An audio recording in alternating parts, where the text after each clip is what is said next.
Hi, this is Hugh from the Mini Specialist, and this is a quick report on a central locking fault on a Mini Cooper that I saw today.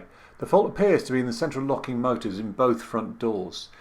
The central locking works on the tailgate and the fuel filler cap, and the key remote locks the doors properly and triggers the motors to lock and unlock. However, the motor fails to move the mechanism into the unlock position.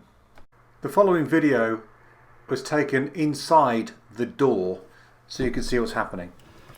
Lock, unlock, lock, unlock, manually open, lock, unlock.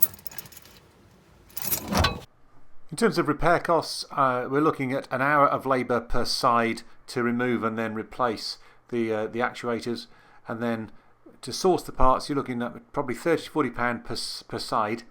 That's second hand from eBay, or new items probably around £100 plus per side from BMW.